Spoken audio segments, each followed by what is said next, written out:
Kalau kita ngomong digital forensik, that's scientific. Digital forensik that's scientific. Video forensik is scientific. Kalau kita ngomong itu digital forensik harusnya ada kaidah-kaidah, ada metodologinya.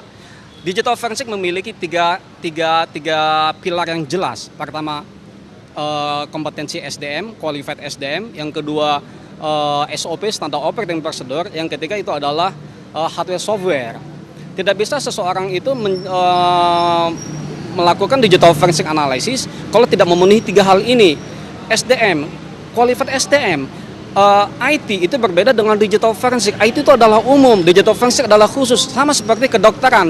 Dokter umum tidak bisa berbicara tentang dokter forensik karena itu khusus. Nah, kalau dia ngomong sebagai ahli digital forensik, dari mana dia mendapatkan kompetensi sertifikasi di bidang itu harus jelas. Bukan hanya sekedar training. Ada sama kayak dokter forensik, tidak hanya sekedar training 1 minggu 2 minggu langsung ngomong dokter forensik. Itu ada background akademiknya. Yang kedua, standar operating procedure. Kalau kita ngomong SOP, standar operating procedure itu harus jelas mengacu kemana. Punya tidak standar operating procedure. Kalau kita jelas mengacunya. Mengacu kita ke peraturan Kapus Lafor yang kita miliki, kemudian kita memiliki ACPO guidelines yang kita acu, yang tadi ditampilkan tentang prinsip-prinsip dasar digital forensik. Itu yang tadi kita tanya. Kemudian yang ketiga, hardware software. Hardware software tidak boleh sembarangan. Terus terang, dalam dunia digital forensik itu ada namanya software sampah. Oleh karena itu software itu harus diuji. Dalam dunia computer forensic tools testing di Amerika Serikat itu ada namanya double testing. Uji double untuk memastikan apakah software computer forensik itu layak untuk digunakan dalam kegiatan digital forensic analysis atau tidak. Oke, artinya sudah distandarisasi seperti itu? Betul sekali. Dan kalau misalnya kita tanya apakah software yang kita gunakan itu ternyata sudah terstandarisasi apa tidak? Software yang kita miliki juga dimiliki oleh teman-teman FBI, teman-teman AFP, teman-teman Interpol. Mereka menggunakan software yang sama, sudah tervalidasi. Bagaimana ahli dari pihak sudah validasi belum softwarenya? Oke, di sini Anda ingin mengatakan bahwa meragukan keahlian yang dimiliki oleh saksi ahli untuk memberikan keterangan sebagai ahli digital forensik, seperti itu? Seseorang tidak bisa dengan enaknya menepuk dada terlalu kencang, saya digital forensik. Tidak seperti itu. Ada tahapan-tahapannya.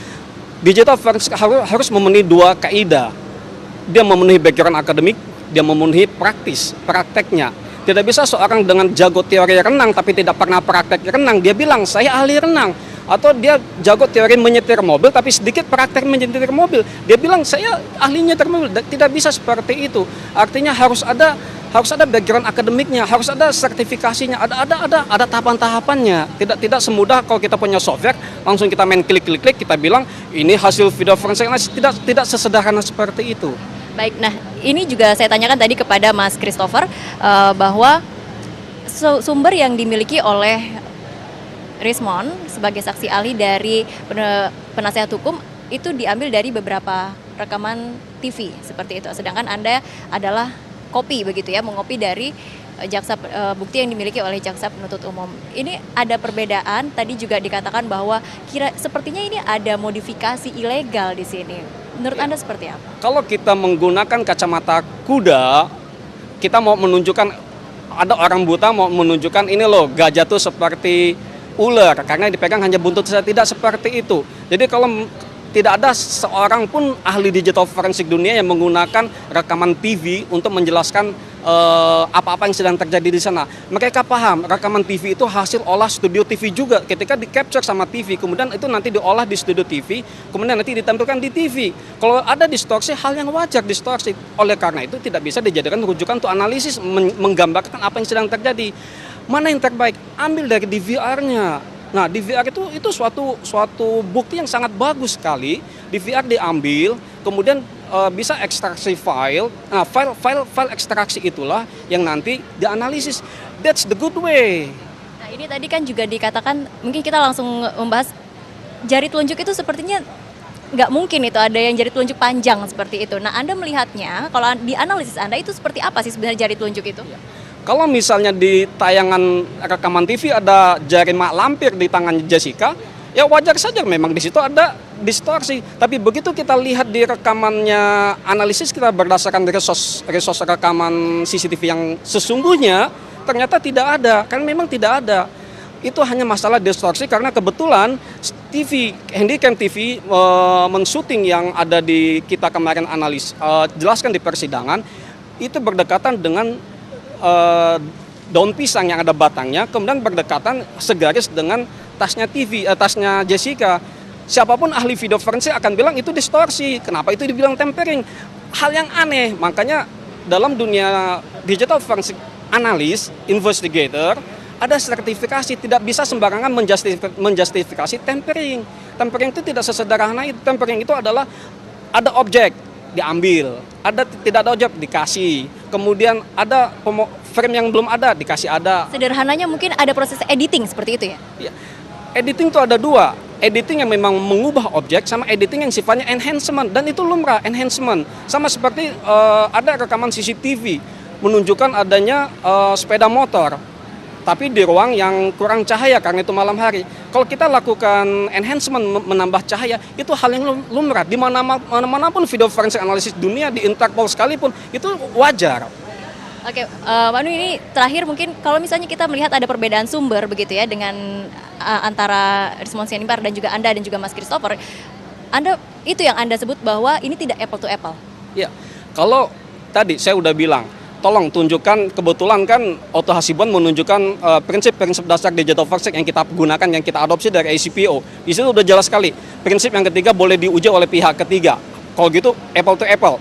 Terus ada 3 syaratnya, resource filenya sama, SOP-nya sama, hardware software-nya sama, akan hasilnya sama. Jelas sekali ditulis di situ, the same result dibilang situ.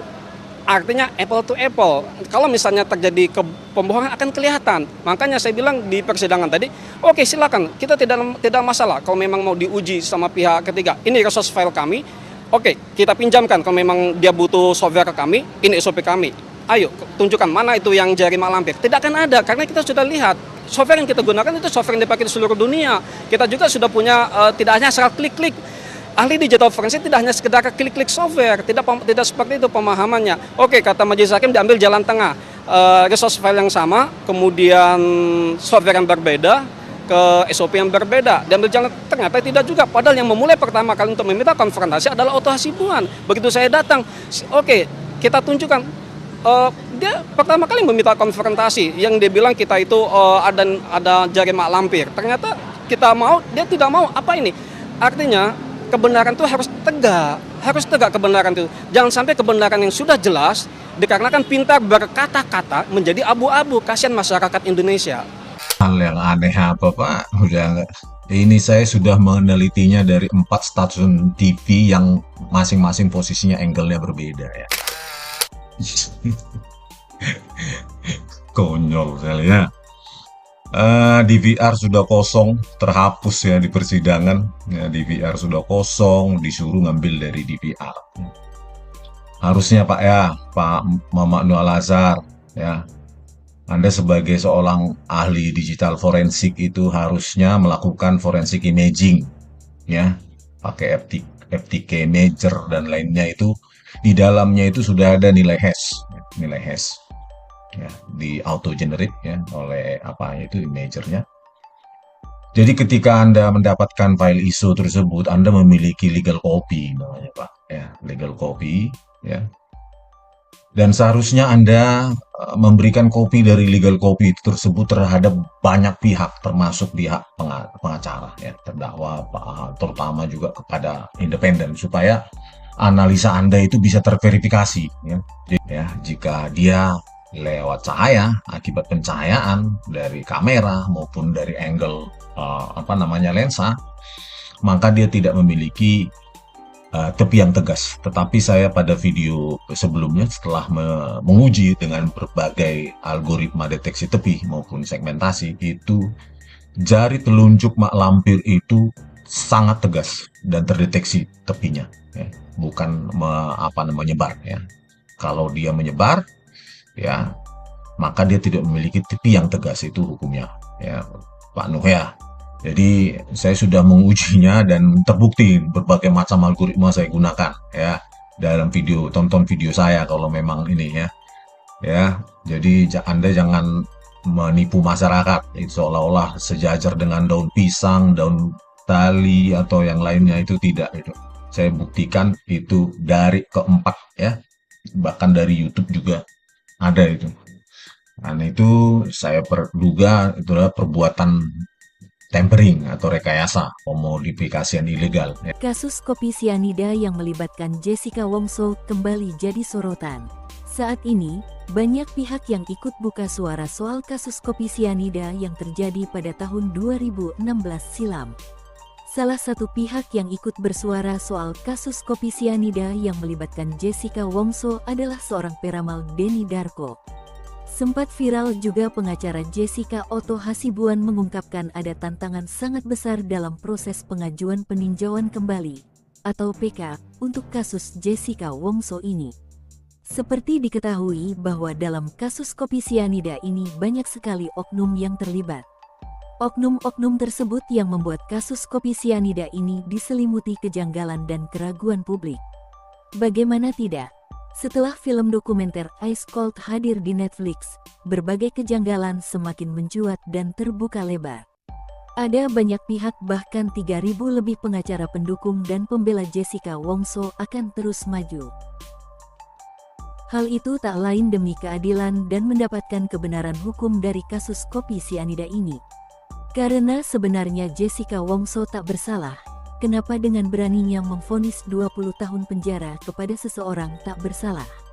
Kali ini, tim Jessica Wongso sedang diupayakan fokus mempersiapkan bukti baru untuk pengajuan PK kasus Jessica Wongso. Kabarnya PK itu akan diajukan Otto Hasibuan di awal tahun 2024 antara Januari dan Februari. Terkait tantangan berat yang dimaksud oleh Otto Hasibuan sebagai kuasa hukum Jessica Wongso yakni dengan tantangan dalam upaya mengajukan PK. Pasalnya ia dan tim harus benar-benar menyiapkan segala sesuatu termasuk novum yang baik, akurat, dan lengkap. Saya tidak ada keberpihakan dengan siapapun, saya tidak ada keberpihakan. Tapi yang menjadi persoalan di sini adalah saya ingin menunjukkan bahwa ada yang keliru nih. Secara hukum ya sudah dengan keputusan yang kuat, keputusan yang tepat ya, ketetapan hukum. Sudah ada hasil, sudah ada proses banding yang saya ikutin ya. Terus ada upaya hukum luar biasa dengan PK juga sudah dilakukan gitu. Tapi saya bukan orang hukum, tapi saya melihat begini, kalau ada novum baru, kenapa tidak gitu? Di tengah banyaknya desakan masyarakat, kalaupun nanti sudah dilakukan tindakan upaya hukum kembali, ternyata memang Jessica itu bersalah, ya sudah, tidak ada masalah. Artinya masyarakat mempercayai para penegak hukum, ya sudah, hari ini kita boleh bersuara nih. Ini ada kecurigaan loh gitu. Ada kejanggalan, kekeliruan. Justru kalau tidak dilakukan upaya hukum lagi, itu akan menambah kecurigaan yang besar tuh. Ada apa ini? Jangankan untuk sekedar membuka kasusnya kembali, tapi untuk bersuara saja tidak ada satupun yang saya lihat untuk coba buka lagi kasus ini, tidak ada. Saya berharap ya semoga Pak Presiden Joko Widodo memperhatikan masalah ini. Ini permasalahan yang sangat luar biasa, yang sangat rumit sekali di negara kita, saya lihat. No justice, no viral tuh.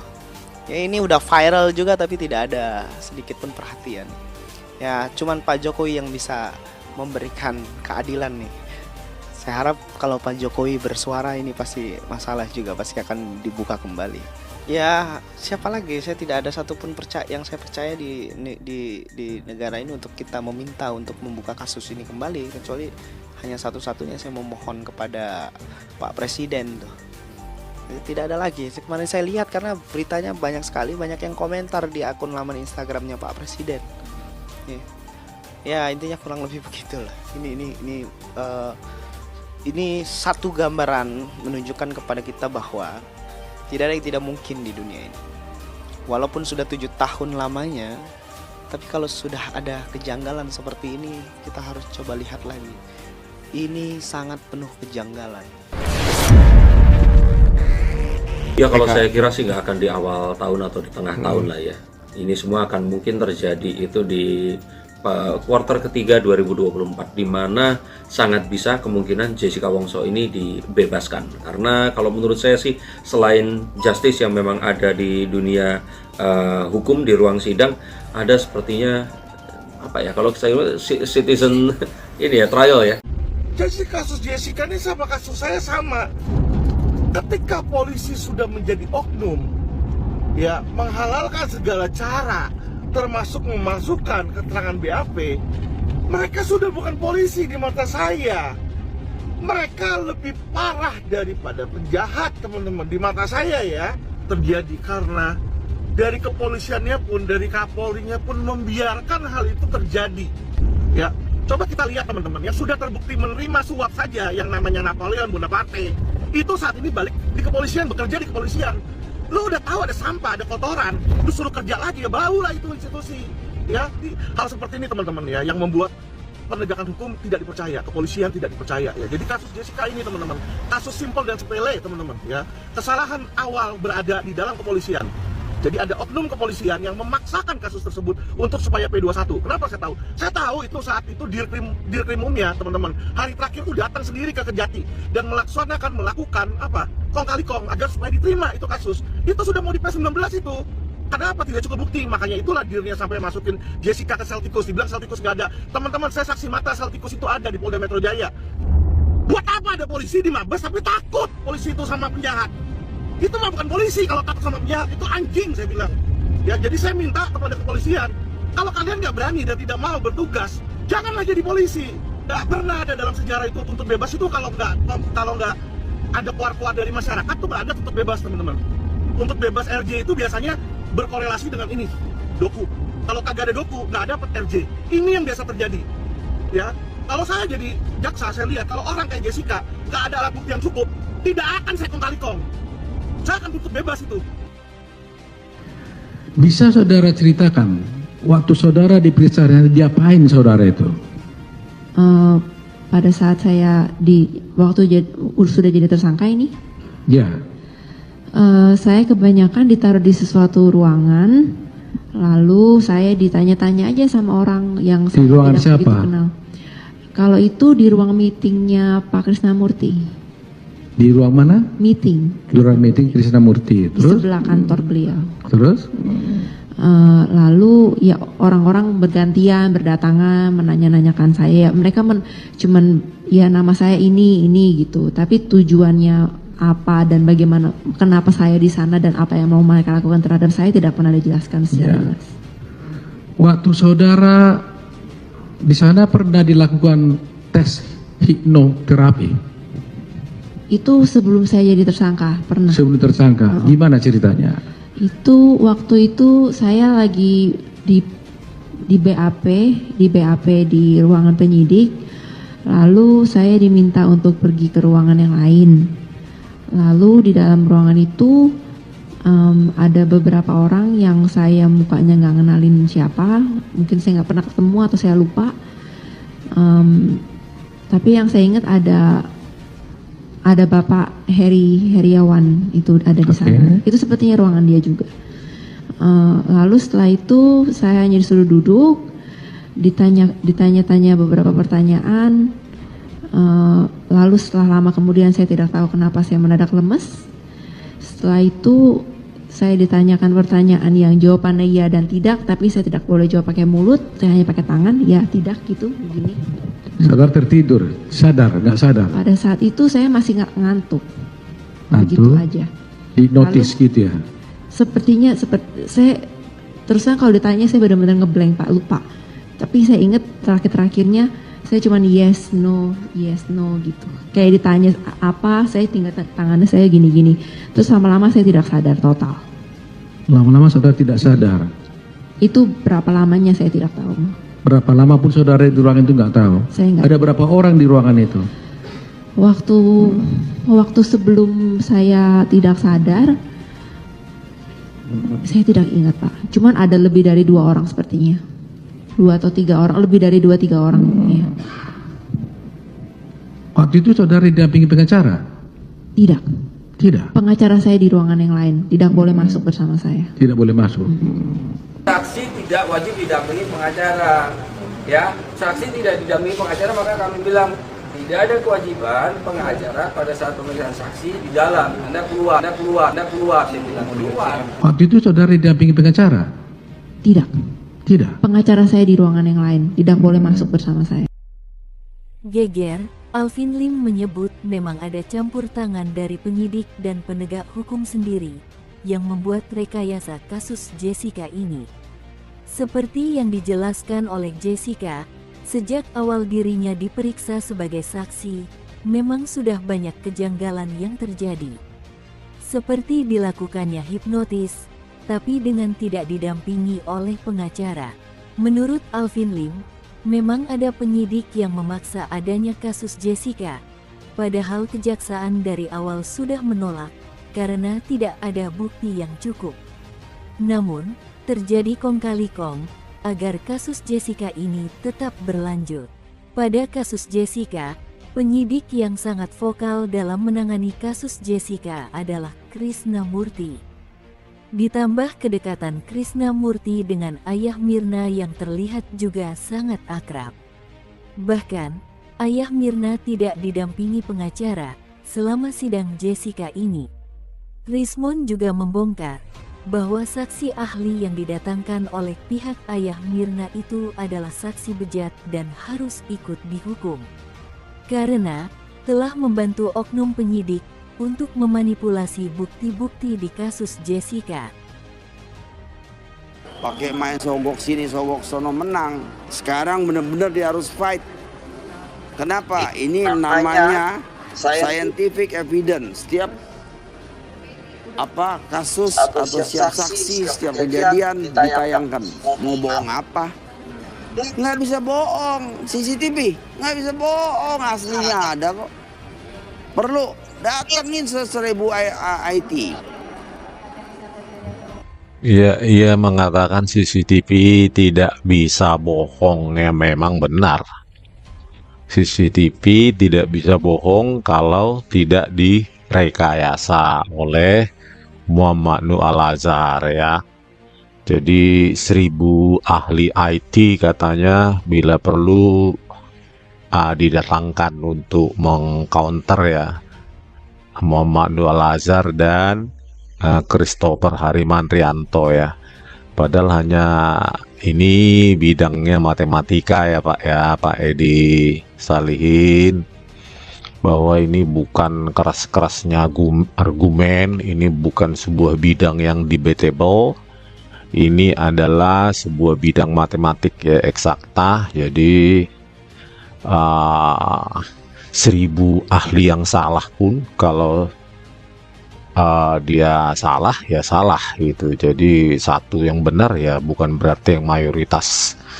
Ini bukan voting-votingan ini, Pak. Ini ilmu eksak. Nanti Bung Roy Suryo juga mau lihat katanya itu. Dia bilang telepon, mau lihat tuh gue ngerti bener ginian gitu. Nah, walaupun Roy Suryo terkenal, Pak, ya, sebagai pegiat media sosial, kalau bidang ini, Pak, ya, bidang image processing, video processing, itu Pak Roy Suryo itu bukan bidangnya, Pak. Jadi kalau saya lihat studinya, dia ilmu komunikasi psikologi UGM, ya Pak, ya, dan S2-nya dalam magister kesehatan. Saya kira tidak ada kaitannya sama sekali dengan keilmuan ini, Pak, image dan video processing, ya. Jadi Bapak salah orang gitu kalau ingin menegaskan bahwa CCTV itu direkayasa atau tidak, ya.